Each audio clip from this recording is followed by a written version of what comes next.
You're listening to an Airwave Media Podcast.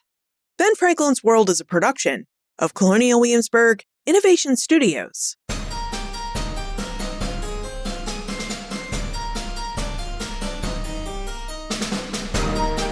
Hello, and welcome to episode 369 of Ben Franklin's World, the podcast dedicated to helping you learn more about how the people and events of our early American past have shaped the present-day world we live in. And I'm your host, Liz Covart. Establishing colonies in North America took an astonishing amount of work. Colonists had to clear the land of trees, which meant felling the trees, and eventually removing tree stumps from the newly cleared fields, planting crops that they could eat and sell, weeding and tending those crops, and then they had to harvest those crops and get the crops they intended to sell to the nearest market town so that they could sell them. And that's just some of the work involved if you want to establish farms in the colonial setting. Now, as you know from listening to this podcast, most colonists did not perform this work on their own. They enlisted the help of children and neighbors, purchased enslaved people, and they used animals. Andre Jeter is the Bill and Jean Lane Director of Coach and Livestock at the Colonial Williamsburg Foundation. And he joins us today to explore the animals the English, later British colonists brought with them to North America and then used to build, run, and sustain their colonial farms and cities. Now, animals provided many benefits to early Americans, so Andre is also here to share information about some of the Colonial Williamsburg Foundation's efforts to bring back the population numbers of some of these historic animal breeds through its Rare Breeds program. Now, during our exploration, Andre reveals details about the livestock English colonists brought with them to early North America, as well as the animals they encountered that were indigenous to North America. The work livestock performed on farms and in urban colonial cities, like early Williamsburg, Virginia, and information about Colonial Williamsburg's Rare Breeds program and why a living history museum like Colonial Williamsburg is working to help increase the population numbers of different historic animal breeds. But first, the art museums of Colonial Williamsburg invite you to join them for I Made This, a dynamic conference exploring the lives and work of Black artists and artisans from the 18th to the 21st centuries. This conference will feature keynote lectures by founding members of the Black Craftspeople Digital Archives, Dr. Tiffany Monman and Dr. Torrent Gatson. There will also be an opening dinner and presentation by the James Beard Award-winning author Michael Twitty, who is the expert behind the Afro-Culinaria food blog, a blog dedicated to communicating information about African-American foodways. The I Made This Black Artists and Artisans Conference will take place at the Art Museums of Colonial Williamsburg on November 10 and 11, 2023. For more information and to register, visit benfranklinsworld.com/IMadeThisConference.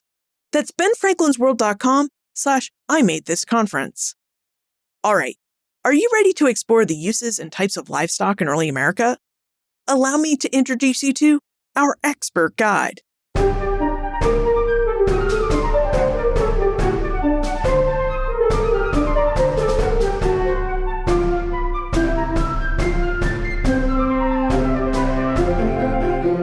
Joining us is the Bill and Jean Lane Director of Coach and Livestock at the Colonial Williamsburg Foundation. Welcome to Ben Franklin's World, Andre Jeter. Thank you for having me. How are you doing? We're doing well. Thank you for asking. And we're really excited to have you here because we love to talk about animals. Now, Andre, you are the director of the Coach and Livestock Department here at the Colonial Williamsburg Foundation.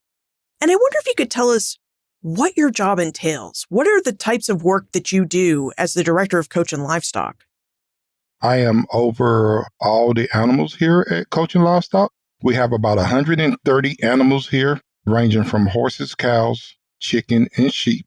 I oversee the nutrition program, oversee the training program for the horses to make sure that they're safe out there on the street as we're doing carriage rides for the guests, and then also over the rare breed animals here at Coach and Livestock. When many of us think about animals or livestock, we're perhaps thinking about cows or horses, or maybe even just the pet cat and pet dog that we have at our homes. How does the Colonial Williamsburg Foundation define livestock and the different animals that can be part of our livestock? Livestock will be any animal that is dual purpose.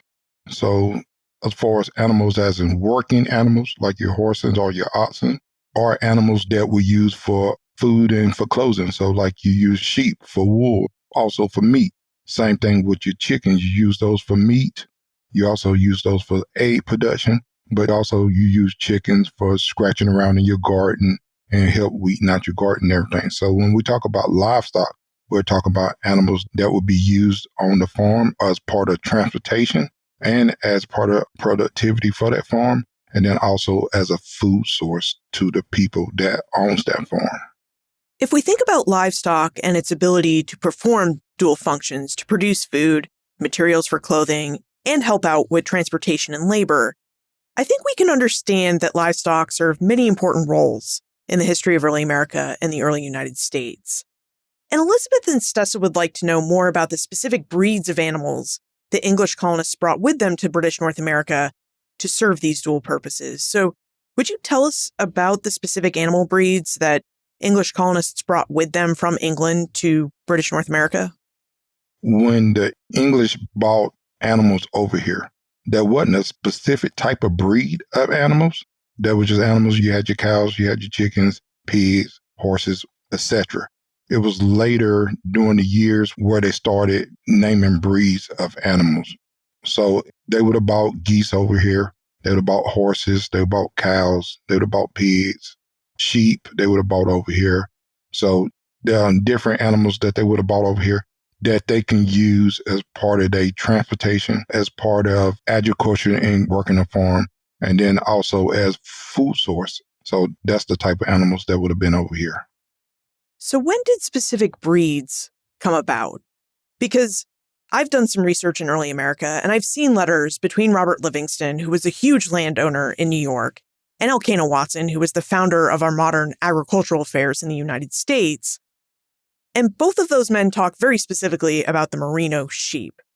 Now, they are referencing this sheep in the late 1780s, early 1790s, but was identifying specific breeds among animals something that might have started earlier in the 18th century or perhaps in the late 17th century? Or was this really a late 18th century, early 19th century phenomenon? I would say it started in the 18th century. You start getting breeds of horses. Just like if you look at some of the documents, when they're talking about horses, they just call them racing horses. They don't really prefer to them as a name. It was later on when they start getting names and saying, hey, this is a thoroughbred. Hey, this is a standardbred. This is a Arabian horse. It had like 3 or 4 different types of breed. Your Godolphin, Arabian. So that would be later on. Now, when the English colonists arrived in North America in 1607, did they find any animals that were indigenous to Virginia that were able to help them with their plans to establish permanent settlements in North America? The only animals that would have been here that have been indigenous would have been deer and turkey. Anything else that wouldn't have been here except for you had your Spanish horses, the horses that wrecked off the coast, or what we call our Spanish type horses, kind of like your marsh tackies, like in South Carolina. All of them get different names every time they move up a region. So they would name something different in North Carolina. South Carolina, they call the marsh tackies. You going up the road, they call Chickasaws. Those horses would have been here back in the day. And I suppose those indigenous animals that you mentioned, deers and turkeys, really wouldn't have been all that much help with felling trees and plowing a field. I mean, I've never heard of a working deer or a working turkey before. I wouldn't suggest anybody try to turn a deer into a working deer. I mean, I have seen after the 19th century during the gold rush and when people was moving out to rest and stuff like that, and they didn't have enough domesticated animals around them, that they started using animals like moose, caribou. So that is a type of deer. So they started using animals like that. It's not uncommon. They could do it, but it'll take a lot of time and practice to domesticate those animals to get them to work for you. And as someone who grew up in New Hampshire around moose, I'm just having fun imagining this idea of a working moose. I mean, they're really gigantic and they're not that smart. So those miners would have had their work cut out for them. Now, as we are speaking about working animals, Andre, how did the colonists use the livestock that they imported, or perhaps even the wild horses that they found from Spanish shipwrecks along the coast of British North America? How were they using those animals in their daily lives? Animals was a big deal back then for transportation. So You got to get supplies in and out of town, so you have to use horses, oxen for that. You got to clear cut land, cutting trees down, and then you got to log the trees out of there. So you have to have horses, oxen to actually do that. And plowing the fields too. You had the enslaved that actually plowed fields, but you also had horses and oxen too. If you can afford an enslaved person, that you use that on the land to help plow and dig up the land as well. I'm glad you brought up horses and oxen, because when I was researching my dissertation on Albany, New York, I found that the Dutch colonists and their descendants had a big preference for big draft horses over oxen when it came to plowing fields and carrying big loads, whereas the New Englanders, their neighbors to the north and east, had a stated preference for oxen. And one of the instances you can see this debate and preference playing out, oxen versus horses, is when Henry Knox has to remove the cannon from Fort Ticonderoga in late 75 and bring that cannon to Boston by March of 1776. So that is a place where New Englanders and New Yorkers were actively arguing whether oxen or big draft horses were the better animal for the job. Andre, did people in southern British American colonies also have preferences for different animals? Was there a similar preference for horses over oxen or oxen over horses here in Virginia? You will see oxen that was mostly used, and oxen today are used worldwide. They are the most used animal today, especially in third world countries. Horses is second to that. Oxen are easier to use. They can pull more as far as power, so they can pull 3 times their weight. The only thing about oxen is that they can't work in hot climates. So when it comes down to hot climate, they're almost like dogs. They don't have no sweat glands, so they pant to cool down. So you can't overwork your oxen. So you have to work them from sun up to the noontime, and then you cut that off, and then everything else will be done by hand. Or you will bring horses in, and you can use horses as well. Most of the draft breed work better up north because they're cold-blooded animals, so they don't like a lot of heat. And they're bigger horses, they're more stout, so they got more power. So you will use those more up north. Here, they will use more smaller size horses. So anything around 14.3 horses that they would use back then as far as plowing, carriage riding. And then draft horses really didn't come on the scene until about the 1900s. When we picture an ox in our mind, and you said that it can grow up to pull 3 times its weight, so it can pull more than a big draft horse. Just how big of an animal are we talking about? How big do oxen get? Oxen can get pretty big. I've seen some bigger, but you can get them up to 2,400 pounds. Most people today, they really don't see steers or oxen. Oxen is a term or word. A cow is a cow when it's out in the pasture, or you got cattle that is out in the pasture while they grazing. But when they're working, we use the term oxen because they are working animals at that point in time.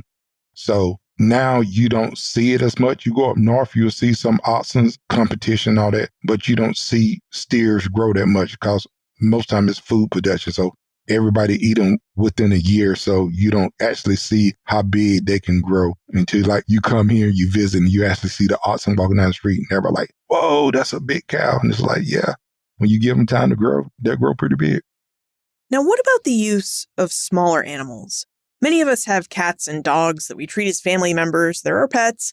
But we also know that these animals can be really good for herding or keeping your horse or ox safe and providing them with companionship. Plus, dogs and cats are also really good at hunting rodents, which can carry diseases that could impact your livestock. So, did early Americans also use these smaller animals on their farms and in their lives as work animals? Dogs were used a lot. They used dogs for herding. Also, they used dog as a sport.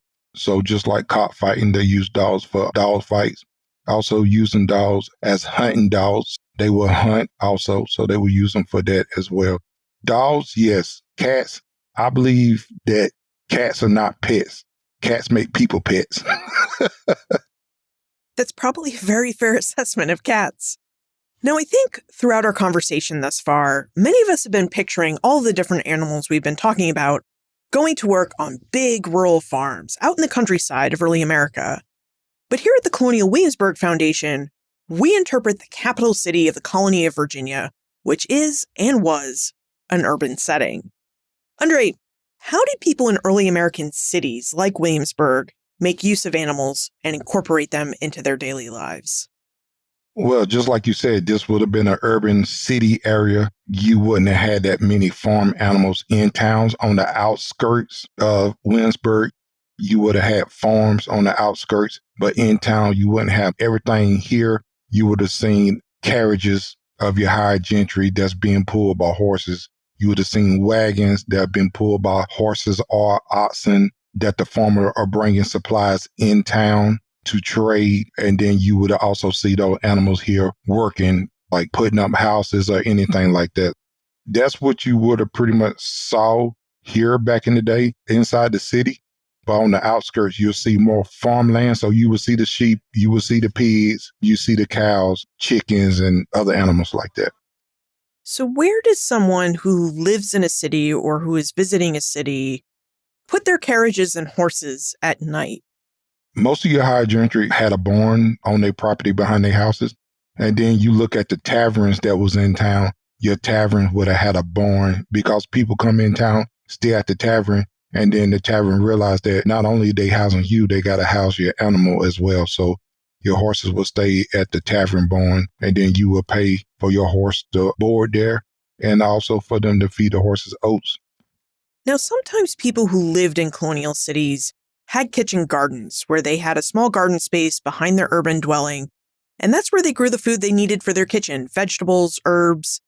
Would smaller animals have been part of this kitchen gardening, so to speak, and raising your own food to feed your families? Yes. So you would have had your high gentry, that you had your enslaved that stayed on the property that would have been working what we call the small garden there in the city. They'd be working it for food. Also, they would have had chickens. You can use chickens, geese as like weeder geese. So they go in there and they scratch up the soil and they don't really eat the plants. Plus the manure from the chicken and the geese also add fertilizer to the ground.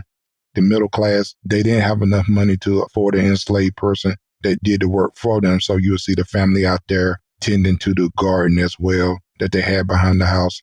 They would grow greens and different types of vegetables that was easy to manage. It wouldn't be a big field of like watermelon or growing corn or anything like that. It would have been stuff that they would have ate on a regular basis. And what about the enslaved? When we've heard about plantation life, again, in rural settings where there's enough land for a big plantation, sometimes enslavers allowed enslaved people to keep their own small gardens where they could grow food and perhaps keep a chicken or a goose or two. Was it possible for the enslaved who lived in Williamsburg during the colonial period to also keep and tend a small garden? Some of the owners, they did let them have a garden. They would grow food that they was accustomed to, that they had seeds and stuff that they had grew like they had in Africa. So yes, but their garden wouldn't be as elaborate as the owner garden because they spend so much time working on their garden when it's sundown and when it's time for them to work on their garden. First, you got an individual that done worked all day and is tired. And then you got an individual that at the end of the day, they trying to feed their family as well. So their garden wouldn't look as good as their gardens. We call those like weed gardens, but those weeds played an important role because enslaved were very resilient as in taking what they had and making it work for their families. One historical aspect we've explored on this podcast is just how disruptive the American Revolution and its war was to the daily lives of those who lived in colonial towns, cities, and even throughout the countryside. And we know that not too far from Williamsburg, the war for American independence raged, first with the Battle of Great Bridge that happened in December 1775, and of course, more famously, with the Siege of Yorktown in 1781. Andre, did the American Revolution and its nearby battles and sieges impact the lives of Williamsburg's livestock in any way? Do we have any records of the British or American armies seizing horses, oxen, and other animals that would have been kept in the city of Williamsburg for their war efforts? Yes, it affected livestock on both sides. You had the troops on the British side, and you had the Patriots, and they had to feed the troops. So they would take and steal animals from these farms, and they would actually take their crops too. And so depending on what side that you was on or who you were loyal to made a bit different, because if the opposing side came on your farm and you're not for them, then they're going to steal all the rations for the troops. And then because you supported the British, then they will burn your house down, burn your fields, and take your animals, and then you can't produce no more. So I say war is not friends to anybody.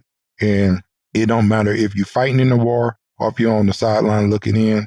It is detrimental to both parties and to individuals like the farmers that was around here that had the animals, because they didn't get compensated for what they lost. Okay, now that we have some historical understanding for how colonial Americans used animals and the different types of animals that they used in their day-to-day lives, I'd like for us to talk about how the Colonial Williamsburg Foundation uses animals in its Living History Museum. But first, let's take a quick moment to thank our episode sponsor. With the busy fall season already in full swing, you might be looking for some wholesome, convenient meals to help keep you and your family running during your jam-packed days. Factor, America's #1 ready-to-eat meal kit, can help you fuel up fast for breakfast, lunch, and dinner with chef-prepared, dietitian-approved, ready-to-eat meals delivered straight to your door. You'll save time, eat well, and stay on track with your healthy lifestyle. It can be really hard to eat healthy when you're always on the go. With Factor, you can skip the extra trip to the grocery store and the chopping, prepping, and cleaning up too, all while getting the flavor and nutritional quality that you need. Factor's fresh, never frozen meals are ready to eat in just 2 minutes, so all you have to do is heat and enjoy. Each week, you can choose what you'd like to eat from more than 35 flavor-packed, fresh, never frozen meals. They'll help you and your family enjoy a healthy lifestyle and meet all of your meal preferences. And if you're looking to enjoy seasonal flavors such as the autumn flavors of fall, you can enjoy Factor's limited-time, hearty, comforting meals, which feature seasonal vegetables and main courses like cranberry pecan chicken and apple Dijon pork chops. Meals that will help satisfy your fall cravings and that are ready to eat in just 2 minutes. This October, get Factor and enjoy eating well without the hassle. Simply choose your meals and enjoy fresh, flavor-packed meals delivered straight to your door and ready to eat in just 2 minutes with no prep and no mess. Head to factormeals.com/BenFranklin50 and use code BenFranklin50 to get 50% off. That's code BenFranklin50 at factormeals.com/BenFranklin50 to get 50% off. Now, the Colonial Williamsburg Foundation began its work in 1926. Andre, when did the Colonial Williamsburg Foundation begin to use animals in its interpretations of 18th century life? Is this something that the foundation has always done since 1926? We have documentations, and we get this from the Rockefeller Library, that actually in about the 1920s, they were moving houses and they was actually using horses to move houses. Fast forward, if you go into about the 1930s, when they first start toying with the idea of having animals here, they had their first carriage that appeared in the historic area, and it was intended as a vehicle to deliver the costume hosts from their houses to the workplace. So it was just more of you just out there just being seen and it's picking up people from their houses and dropping them off so they can go to work. And then later on, it got developed where they start bringing in animals into the historic area. So it'll give it a feel of colonial Virginia and the type of animals that they would have had here. And then it just evolved from there. Wow, that's neat that animals participated in the construction of the original Williamsburg in colonial Virginia, and that all these years later, they were participating in the reconstruction of what is now the Colonial Williamsburg Living History Museum. Correct. That's really neat. Now, if you follow the Colonial Williamsburg Foundation on social media, you know that each and every spring, you can be delighted with pictures of the baby lambs who are born here. Andre, what other animals will we find as we walk around the historic area of the Colonial Williamsburg Foundation? Do we just have sheep and horses on hand for people to view? We have sheep and horses. We got the Cleveland Bay horse. We got the Leicester Longwood sheep. We also have Red Devon cows, milking cows, and then we also have shorthorn milking cows, which are the oxen. So if you walk around Colonial Williamsburg, you will see a representative of these animals throughout the town. And then also we have different chickens at different sites in the historic area as well. So Andre, how does the Colonial Williamsburg Foundation go about selecting different breeds of animals that it would like to represent in its historic area or living history museum? You mentioned Cleveland Bay horses and Devon cows, and also how the naming of specific breeds didn't really happen until the late 18th, early 19th centuries. Well, we partner up with the Livestock Conservancy, and we look at animals that the colonists would have bought over during that time period with them. And then these animals are part of our rare breed program. And they don't have to necessarily be here in colonial Williamsburg. We have animals that represent colonial Virginia, or animals that would have been bought over here by the English settlers. So that's how we determine what animals that we want to bring here. Most of all the animals are usually part of the Livestock Conservancy, and we know that they're rare. And so we try to bring awareness to these breeds that would have been here in colonial Virginia, and then work on trying to build a population back up. Speaking of building up the population numbers for historic breeds, one of the big initiatives that Andre has been involved with over the years is the expansion of the Colonial Williamsburg Foundation's efforts to bring back the breed of Cleveland Bay horses. Andre, would you tell us about the Cleveland Bay horse and why it has neared extinction? Cleveland Bay horse, so in England, up in Yorkshire, that's where the horse was originally from. During World War I, these horses were used as artillery horses, and most of them got destroyed during World War I. Queen of England and her grandfather, with the efforts of them to bring the Cleveland Bay back, we know the Queen of England had a stud that she had bought, and she had offered it up to the public, and everybody bred to the Queen horse, so that brought the Cleveland Bay back. But the Cleveland Bays are animals that were used for like plowing, working on a farm, for fox hunting, to take your family to church on Sundays. Horses were actually used as vehicles back then because there wasn't cars around there. So horse-drawn carriage wagons that would get you around. Now, coming up into like your 21st century, you get automobiles, you got trains, you got everything. So you don't need the horses that much. So these heritage-bred animals, they slow growing, slow developing, and now everything is a fast pace. So do you want to take your time and slowly develop a horse? Or do you want what they got now, like thoroughbreds, like at the age of 2, they are like racing? Or do you want to sit there and wait till the age of 4 or 5 before you start working a horse so it'll start mentally maturing? So that kind of like phased out the Cleveland Bays. It's not that many people breeding them. And then, like you say, over time with the rare breed horses too, you got a little bit of inbreeding. So when you got inbreeding, you got some genetic faults with these animals as well. These things can lead to many health issues or breeding issue as well. And then that'll decline the number down as well. Would you tell us about the Foundation's work, your work to bring back the Cleveland Bay horse, and a bit about the work you do to develop these horses for a life here in our historic area at the Colonial Williamsburg Foundation? There's a couple of things that we do here at the Foundation when it comes down to breeding the Cleveland Bays. First of all, none of our mares will carry their foal. We use recipient mares. It's a lot of science behind what we do. So we do a lot of embryo transfer. So that's where we take the embryo out of the donor mare and put it in a recipient mare. The Cleveland Bay will be the donor mare. And then we will use recipient mares like off-the-track race horses or thoroughbreds, and they will carry our foals out. That's because we spend a lot of money on the rare breed horses. If we were to actually lose one during its pregnancy, that would set us back a couple of years. That's the first thing that we do. Then trying to produce purebreds. The next thing we do in our program is what we call grading. So that's where a horse that's kind of similar to a Cleveland Bay, we introduce that genetic to Cleveland Bays and we produce a part bred horse.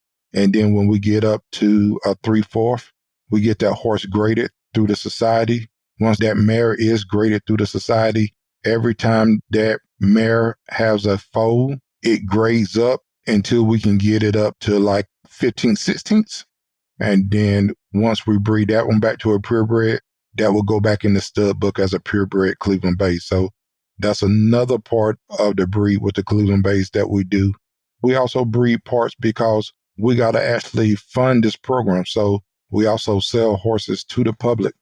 so we can help fund this program. We also have donors that donate to the program, and the foundation chip and help us with the program. But we got to find other ways to generate income to help pay for the program. And then lastly, we are breeding and producing our own horses for driving program and our riding program. So for our nation builders and our actors interpreters, we try to make sure that we breed horses that are real nice, loose, flexible horses, riding horses in town.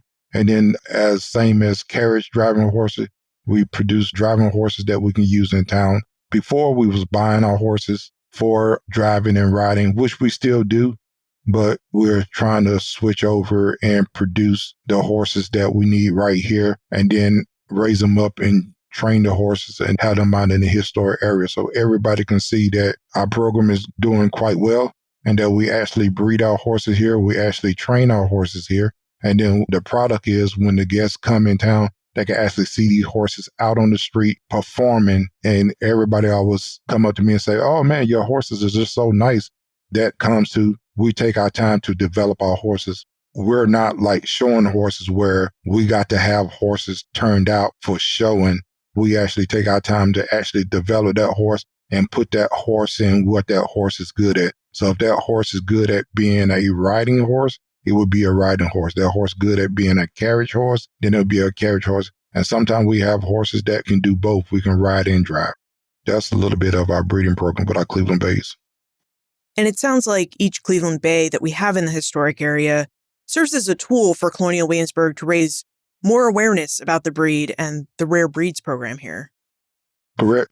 As an organization, we can't do it by ourselves. We know that other organizations that wish to partner in with us as far as helping us with this crusade of saving the Cleveland Bay and getting the number back up, because we know that this breed is critical. There's less than 1,000 in the world. The Livestock Conservancy, I believe they said that a total of 200 horses need to be registered every year to get this horse out of being critical to being threatened. We produce around 10 foals a year here. So it's going to take a lot of efforts of different organizations, private individuals that breed Cleveland Bay to help get that population back up, especially North America, Canada. We would need more people helping and breeding more Cleveland Bay. But to bring awareness to these animals is crucial because most people don't know about the Cleveland Bay or never heard of the Cleveland Bay. And like I say, these animals are about to be extinct. So here as Colonial Williamsburg, we have the opportunity because we are one of the largest outdoor living museum in North America where people can actually come, they can actually see the horse here, and they can actually touch and feel the horses and pet the horses and know that coming here and paying for day passes, that funds the program and help take care of the horses and all the animals here, but also help us with breeding the horses as well to keep that population and that number up. Andre, you mentioned earlier that part of the process of breeding these horses is to get them graded. Would you please explain the grading process for us and what that terminology means for those of us who are unfamiliar with horse breeding? I know it's kind of confusing. I'll break it down. So what we actually do is just say we don't have enough of purebred mares, which we don't. When I first took over the program, we only had 2 purebred mares. So I know in order to get numbers up, we got to get more purebred mares. So the next step is grading. So what I went around and did was look for mares that was part bred. So part bred mares are what we call 3/4 mares. So they 75% Cleveland, 25% of some other breed, whether it be thoroughbred, Hanoverian, whatever.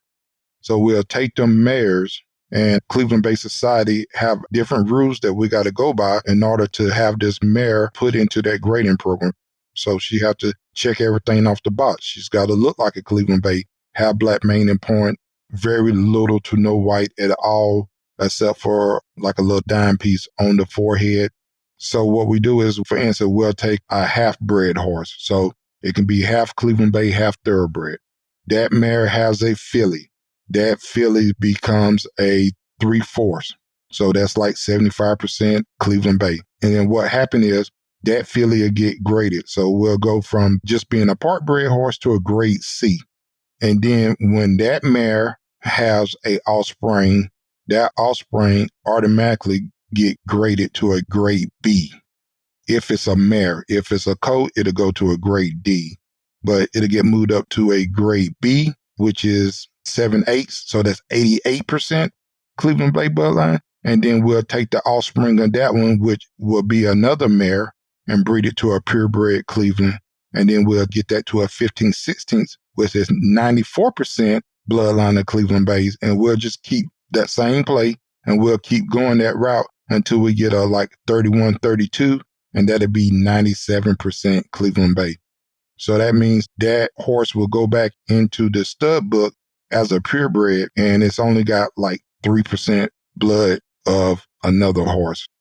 And we put in strong genetic horses in there. So then that takes out some of the genetic faults, that takes out some of the issues that you have when you got purebred. Some purebreds, just because revolution of breeding, they can be accepted to parasites. So if you put the other bloodline in there, then it cuts down on that. So that's less worming that you have to do with your part bred, but it's got enough bloodline in there that it's considered a purebred, and it goes back in the stud book as a purebred. So from that lineage, we started out with a part, and then we ended up with a purebred. And how long does it take our program to go from a part-bred horse to a purebred horse? Something like from a 75% horse to a 31/32. Every time a mare have a foal, and you hoping that it's a filly, right? So you got to think about every 3 years. So every 3 years, you got to wait, because we start breeding horses at the age of 3 or at the age of 4. So every 3 to 4 years, you got to wait for that mare to get mature, and then you breed it. And then you hope that she has a filly. If she don't have a filly, she has a colt. Then you got to wait the next year, breed her back, and then hope she have a filly. Then you wait 3 years, then you wait 3 years, then you wait 3 years until you get back to a purebred status. So it's very lengthy. This is a long-term process. You mentioned that once the Cleveland Bays are born, you and your team set about developing these horses, that you try to find out what this horse's purpose is in life, whether it's to pull a carriage or to be a riding horse. What kind of work goes into developing the horses that are born here at Colonial Williamsburg? How do you find a horse's purpose? Over at our bypass facility, we have 2 grooms over there. That's what they do. They specialize in taking care of the mares and foals.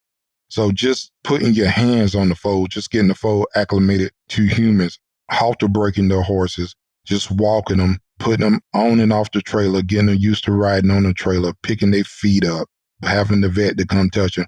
The biggest advantage that we got here in Colonial Williamsburg is that we got the pastures throughout the historic area. So we can put a mare and foal in there, and the guests can take some of that work away from us. So as the mare approached the fence and the foal approached the fence, and people taking pictures and they putting their hands out there and patting them and everything, the foal come up there and they get used to people. And we are imprinting them horses so they'll be friendly around people. Once we get the basic down, they picking up their feet for the farrier. Vets come and check them. We don't have no issue with that. We got them halter braid. We got them where we can clip. We can tie them up in the trailer. We can body clip them. We can do anything, give them shots for their vaccination, all that stuff. Once we get all that, we give them a little time to be horses out in the field, and then we'll bring them back in and then just work with them a little bit, maybe a little bit of round pen work. Then we'll put them back out in the field, and then we look at them and see how they develop and how they moving. And depending on how they move and whatever, like we put these horses together, they'll be a good carriage pair of horses. And then at that point in time, we'll decide, we're going to break it to ride. Then we'll go ahead and start ground working the horse. You'll see us ponying horses through the historic area, walking horses through the historic area so they can get used to their surrounding. And then we start ground driving horses in the round pen. And then you'll see us out there actually ground driving horses throughout the historic area around people. And that draws attention too, because then people say, oh, y'all training the horses. We can let them know that we train. These are the young future horses that's coming up for the riding and driving program. And then we'll start working them. And then it's just all about just putting miles on them. So it's just repetition, riding that horse or driving that horse until we think that the horse is safe enough to be out there on the street to do its job. We've talked a lot about Cleveland Bay horses and their development. And my understanding is that the Colonial Williamsburg Foundation actually has 7 different breeds and types of animals in our rare breeds program. So would you tell us about the other animals that Colonial Williamsburg is working to bring back from near extinction? So we have our Leicester longwood sheep. And actually, the Leicester longwood sheep was extinct here in the United States. And due to the efforts of Colonial Williamsburg getting a satellite flock from New Zealand and bringing them both here and breeding them, we have got them from being extinct to threatened. So that's part of our rare breed program is we keep working at it, and we got that population back up. We also have our Red Devon milking cows. We're now working on the Red Devon to get that population back up and get our breeding program where it need to be as far as that. Also, we have different breeds of chickens here. We have our Dominique chickens here. We also have our Nankins here. We have Darkins here. And then we have our Old English game fowl, what we would call fighting cock. And we would take them out and show them around and talk about cockfighting back in the day because it was a sport and it was big back in colonial times. So we do talk about that. And then we just got a new breed of chicken in called Crevecoeur. So they are French bred chicken that the colonists would have bought over here. They was known as dual purpose chickens for meat. They said the meat tastes real good because they have real good dark meat and for the egg production. So we have bought those chickens in as well, and they are considered critical and about to be extinct as well. So with our chickens, we do sell hatching eggs. So when we get our chickens, we produce enough eggs. People that want that type of breed of chicken, we can sell them hatching eggs. We do work with some hatcheries that's that rare breed chickens, and we work with them as well. If we don't have enough eggs to hatch out, that we can buy the baby chicks for them and raise them up to start another flock here. One of the exciting new projects that we have at the Colonial Williamsburg Foundation is the construction of the brand new Randolph Stables. These stables will be a place where you can come and easily see and learn more about the animals we have here at Colonial Williamsburg, and a place where you can even give them a pet if that's something you would like to do. It's always something I'd like to do, so maybe it's something you'd like to do too. Andre, would you tell us more about these stables and when they'll be open to the public? We know on the Frenchman map that the Randolph stable did exist, and we're going to re-erect the Randolph stable and build it. But we are excited that we have a central location where we can actually talk about the rare breed animals. In the past, we do our rare breed talk. It's about an hour. We usually do it on Mondays and Thursdays at the Randolph property. Now we're going to have a site that is dedicated to the rare breed animals where guests can come and see the different breeds of animals that we got here. And it's in one central location. So we can educate the guests on the different animals. And then the guests, when they come here, they can actually see all the animals that we breed here. Not every animal is going to be here because we got about 130 some animals here, but we will have a representation of the animals in the rare breed program at that site where we will be able to interpret to the guests 5 to 7 days a week. And before we move into the time warp, Andre, I'm curious why you think it's important for living history museums like the Colonial Williamsburg Foundation to have livestock programs. How do you think these historic livestock animals help us better understand the histories and stories of early America? We know animals was a big part of the colonies back in the day. You take away the animals, you take away the horses, you take away the cows, you take away sheep, wool production, people are going to freeze to death. You take away the food source, they don't have nothing to eat. If they don't learn how to live off the land and go hunt for like deer, turkey, fish, then at that point in time, you're just to the point where you run out of food source. So these animals played an important role in helping scope and help developing all these colonies here for the English settlement. Now it's time for the time warp. This is a fun segment of the show where we ask you a hypothetical history question about what might have happened if something had occurred differently or if someone had acted differently.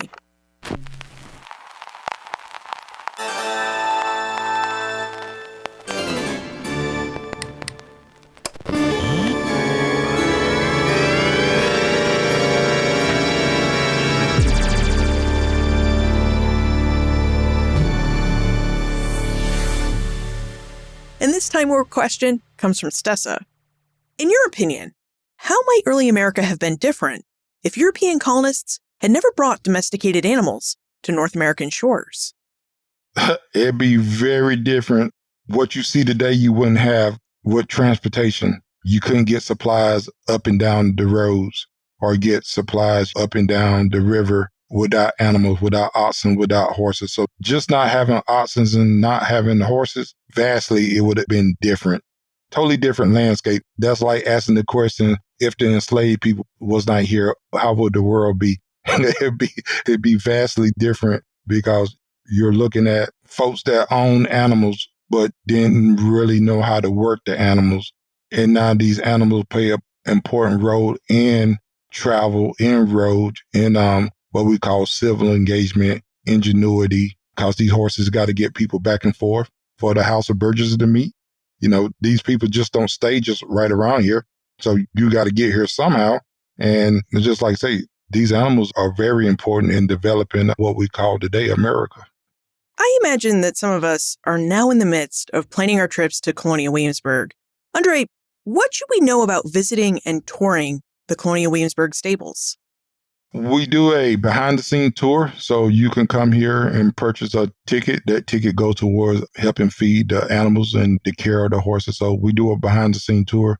Anytime that you come behind the scenes, there are different things that's happening behind the scenes that you can tour. So sometimes you can see the farrier here shoeing the horses on Tuesday and Thursday. We also have a horse masseuse here. So like on Wednesday, you could come down and you can see the horses getting their massage. So yes, we do pamper our horses here. And then we have our vets here. So you can see the horses getting their vaccinations or getting their teeth floated. Yes, they do dental work on horses too. And we also have a chiropractor that comes down and adjusts the horses too. So when people come down here and do behind the scenes tours, we have a lot of stuff going on.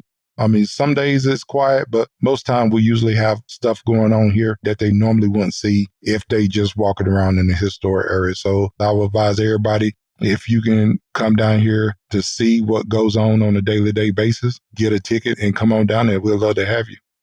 In fairness to the horse masseuse and horse chiropractor, Colonial Williamsburg's horses really work hard. I've seen them around the historic area pulling their wagons or carrying nation builders around the historic area. So I think that they deserve a little extra pampering.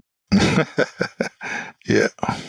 Andre, what other animal-related experiences can we enjoy and partake in aside from this behind-the-scenes tour? So just walking in the historic area, horses being at the hitching posts, we encourage people to go up and ask the driver if they can take a picture with the horse or if they can pet the horse. So you can see that.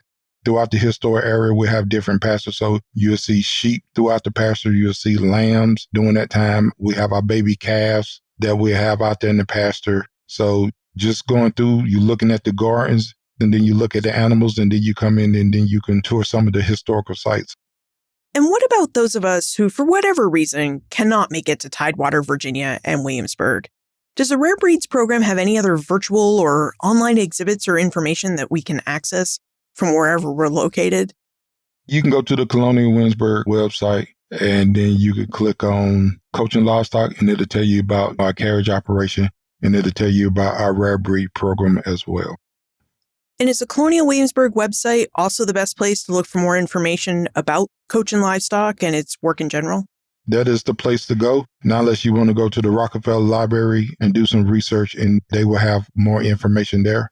Probably in the future, we'll be working on having more stuff online for people that are not able to come, that they can easily pull up online and access. Andre Jeter, thank you so much for taking the time to take us through the roles of livestock in early America and through the Colonial Williamsburg Foundation's Rare Breeds program. We really enjoyed ourselves. Thank you for having me. Livestock made the colonization of North America possible. As we heard Andre reveal, colonists used large animals like oxen and horses for transportation as a way to move supplies in and out of colonial cities like Williamsburg, and as helpers on the farm and in building urban infrastructure. Smaller animals likewise also helped colonial settlers. Whether on the farm or in the back of a city housing lot, chickens and geese weeded gardens and fertilized soil, while sheep provided the wool that colonists turned into warm thread, yarn, and cloth. And as we all know, all of these little helpers in the gardens, fields, and cities also provided important and valuable food sources for hungry colonists. As Andre stated, if we took away the work and sustenance provided by livestock in the early American period, then we'd be living in a very different world today. Because without the work and sustenance provided by animals, early American colonists would have frozen even more than they did during the Little Ice Age. They would have starved more as they decimated local wildlife and fish populations, and they would have found it a lot harder to clear land and farm fields and raise barns, houses, and other buildings. It is partly because horses, cows, chickens, geese, and sheep did so much for early Americans that the Colonial Williamsburg Foundation is trying to help restore the population numbers of some historic breeds with its Rare Breeds program. Helping Red Devon cows, Cleveland Bay horses, Leicester long-wooled sheep, as well as different varieties of geese and chicken grow their population numbers not only seems like the right thing to do for these animals that kept early Americans alive, but bringing back these breeds that we know early Americans would have brought with them to North America also enables us to better understand the personalities of these animals, how they worked, and what it was like for early Americans to work with them. And this knowledge of working and observing these animals creates a working knowledge that is similar to the knowledge that we glean from performing trade crafts with historical tools and traditional methods. Both types of working knowledge really help us to better understand the life, work, and experiences of early America. Look for more information about Andre Jeter, Colonial Williamsburg, and its coach and livestock department, plus notes, links, and a transcript for everything we talked about today on the show notes page, benfranklinsworld.com/369. Friends tell friends about their favorite podcasts, so if you enjoyed Ben Franklin's World, please tell your friends and family about it. Production assistance for this podcast comes from my colleagues at Colonial Williamsburg Innovation Studios, Joseph Edelman, Katie Schinnebeck, Ashley Bachknight-Claybrooks, and Ian Tonat. Breakmaster Cylinder composed our custom theme music. This podcast is part of the Airwave Media Podcast Network. To discover and listen to their other podcasts, visit airwavemedia.com. Finally, I'm going to let you in on a little surprise for listening this far. Next Tuesday, we will offer you an extra episode of Ben Franklin's World in honor of Halloween. So make sure you're following Ben Franklin's World in your favorite podcast app so you don't miss our Halloween special. Ben Franklin's World is a production of Colonial Williamsburg Innovation Studios.